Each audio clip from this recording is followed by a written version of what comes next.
More Pleasant got the best of the junglists, Mobile keep pace with the top 6, and Tivoli ease past Harbour View.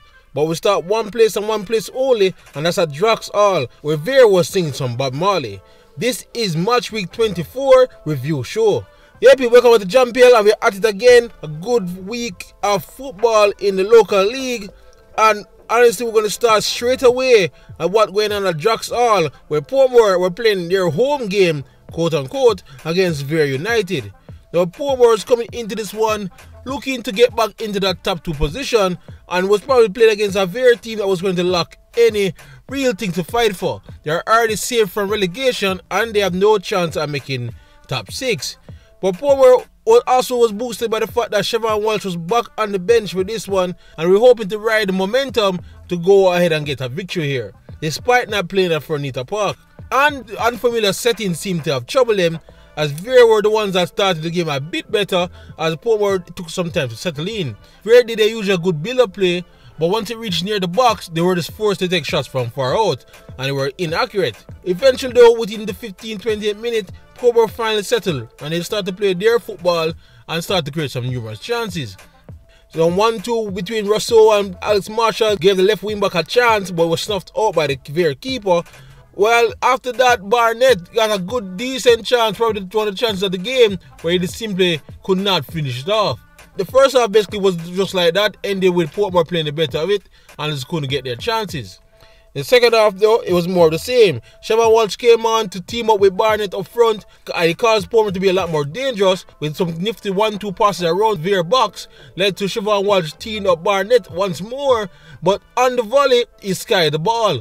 So, it was looking like one of those type of games for Portmore. If they don't take the chances, it's going to bite them in the end.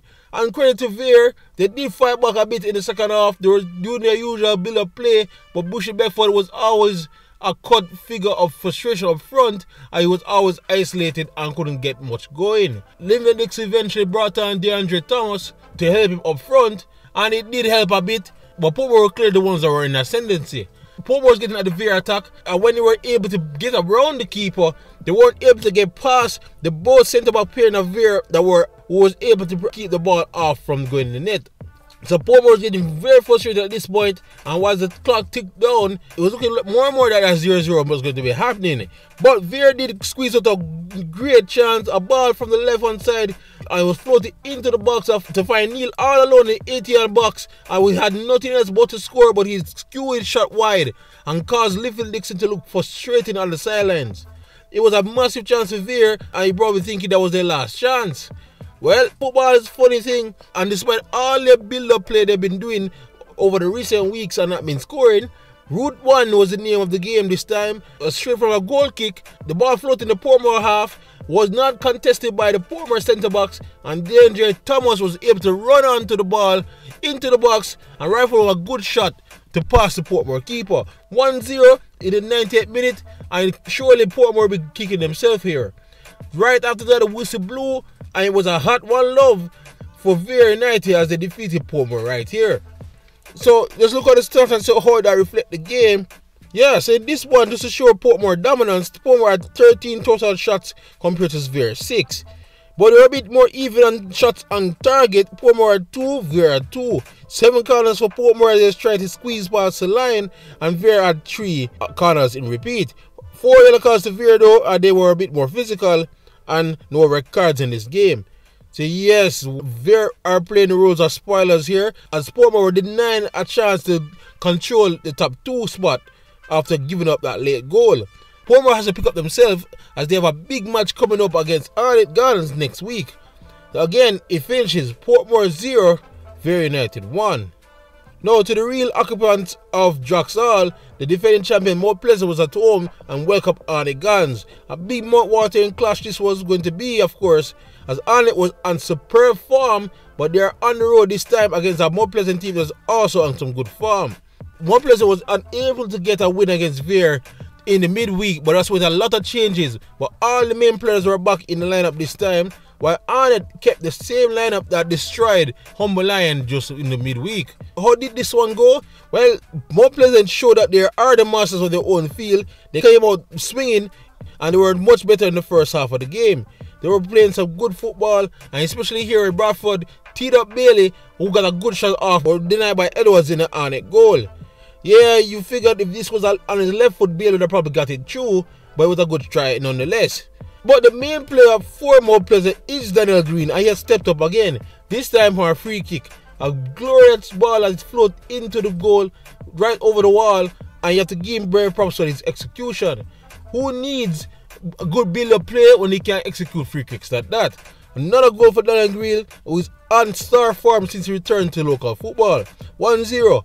To Arnett credit, this woke them up a bit. They started playing much better football after this, and they were a bit controlling the game towards the end of the first half. They didn't create any clear-cut chances except this little big one, who saw the ball from the right wing for the unmarked Fabian Reed, who should be the one he would want on this, who made a good powerful header towards the goal, but substitute keeper Chambers was able to match it. Chambers again is deputizing for Shaquan Davis while he's away on national duty, and the others looked just as good. So they kept it out, and the first half finished 1-0 to Mount Pleasant. The second half started with Mount Pleasant kind of getting more of a foothold back into the game. They started to play their usual football, and what changed the momentum and style for them is that Tom Whipper brought on former Arnett player Romeo Guthrie, as well as Demara Phillips, that has seemed unchanged formation.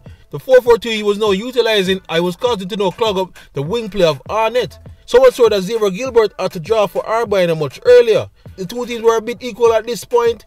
Topper got the upper hand as Port Pleasant was starting to equal a lot more chances, especially this shot here from Guthrie, and it would seem more likely that they would find the second goal before Arnett find an equalizer. And so they did, and it came from a forgotten man really, as Akosa Chung had been left out late in the lineups as was brought on, and he got off a left foot shot that was deflected into the air, and the defender poorly got rid of it and gave him right back on his right, and he rifled it on the volley in the back of the net. It was a great goal, and it seems that these two always seem to produce good goals lately.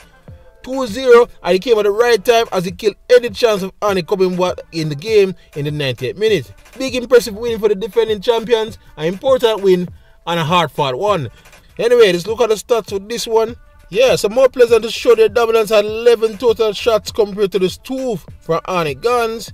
5 shots were on target by Mount Pleasant, by 2 of those shots were on target for Arnett Guns. 3 corners to Mount Pleasant compared to the 5 from Arnett, and Arnett had 3 yellow cards compared to Mount Pleasant 1.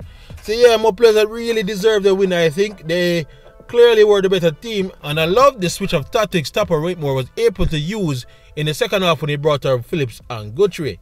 It really helped propel them to this victory, and it showed that he's probably one of the best coaches in the league still. Again, it finishes though Mount Pleasant 2, Arnett 0. No, with Portmore dropping points and Arnett losing, it was a prime chance for Cavalier to try and get back into the top 2 position, even if it's temporarily. They went all the way to Treasure Beach and Stats to take on the relegated team. And credit to Cavalier, who have been having some tough losses lately against some top teams, took well advantage of the relegated side. They came out swinging from minute 1. Ronaldo Barrett started the scoring for Cavalier in the 12th minute before Kyle Ming got in on the action in the 58th minute. Their best strikers of late, Jamal Calvin, had the third in the 30th minute, and it was easy peasy for them in the first half. Treasure Beach was a no-show once more in the second half, as Giovanni Leng had the 4th in the 59th minute before Shaquille Stein, out of nowhere, added the 5th and final goal in the 80th minute. It was not much here to really analyze, as simply a romping, and Cavalier was just breeze their way through an easy 5-0 victory. Treasure Beach was normally at least put some pressure on the opposing teams at Stats, was simply a no-show here, as they resign themselves to know that they won't be back next season. But you'd hope that at least give them fans something to have some pride about, but yet it is laid an egg. Anyway, let's look straight into the stats. As I said, there's not much to speak of in this game. Yeah, so Treasure Beach only managed 3 total shots in the entire game compared to 10 from Cavalier. 7 of those 10 shots were on target for Cavalier, while of course 0 was for Treasure Beach. 7 corners for Cavalier compared to 2 by Treasure Beach, and only the 2 yellow cards in the game went to Cavalier. So yeah, honestly, there's not much here to write home about, not much here to say. Treasure Beach was simply not interested, and Cavalier, who needed a bounce back and some confidence, got it in the form of a gift. 5-0 it ended, and Cavalier marches on to their next match as they try to get back into the top 2. So once again it finished Treasury 0, Cavalier 5.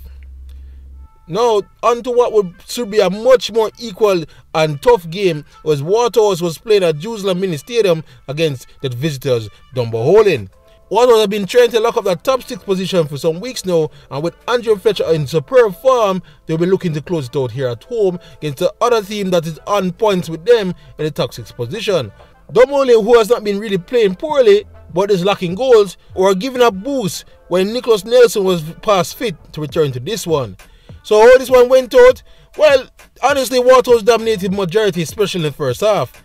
It was all much of the Waterhouse show as they dictated play, while Dumbarton's usual passing game was a bit infrequent in this one. Waterhouse technically could have even 3 goals by half time, but they only managed 1 as their star man Javane Bryan got the goal in the 44th minute. Dumbarton did step up a bit better in the second half, but the majority was still down to Waterhouse controlling play. Javane Bryan himself could have a hat-trick on the day, but him and Waterhouse had to stick to the 1-0 as they closed out the game and finish off Dumbarton. A massive victory, of course, in the race at top 6, and clearly destiny is in their own hands. Anyway, how was the stats going for this one? So despite Waterhouse's dominance, not much end product really. They had 5 total shots, and I felt like Javane Bryan himself just had 3 or 4 of those compared to Dumbarton's 2. Waterhouse still managed 3 on target though, while Dumbarton didn't get any. 5 corners for Waterhouse, 6 for Dumbarton. Only 3 other cards were in the game, 2 for Waterhouse, 1 for Dumbarton. So yeah, so Waterhouse did well to limit Dumbarton completely in the attacking third for this one. And while they did not get more goals that they should have gotten, they got the one that they needed. So an important win, and they know of the top 6. But there's another team that's snipping at their heels. I will get to them next. But for now, this one finished Waterhouse 1, Dumbarton 0. For the aforementioned team that's nipping at their heels is Montego Bay United, and they were playing at catching all against a Mullins United who are feeling fine since they're safe for relegation. But the thing about my Lions, they've been playing very good attacking football as of late, and they did so again as they started the better of the 2 teams in the first half, and with their main striker Jason Wright, who was on superb form, they could always cause an upset, and they always did, as Wright himself got a good goal in the 11th minute to silence the catching all crowd. But credit to Montego Bay, they settled after that and they started to pick around them passes a bit better.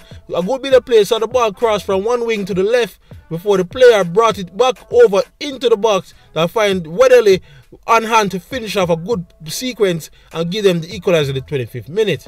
Mullins weathered the storm after that as Mobay was on the rise and they was trying to get the go-ahead goal before the first half whistle, but they didn't manage to do so. 1-1 after half time. But credit to Mobay, they know how important these 3 points are, and they came out roaring in the second half again and completely dominated the second half. They eventually got the go-ahead goal as their number 10 Vere did enough to get the goal in the 69th minute. 2-1. From here, they basically managed the game and didn't really see much retaliation from Mullins as it finishes 2-1. What was the stats for this one? Mullins, as I said, started very well, but that was it for them. They only had 3 total shots, all basically coming within that 12-minute span. Montego Bay completed the game over after that and had 13 total shots, with 9 of them were on target.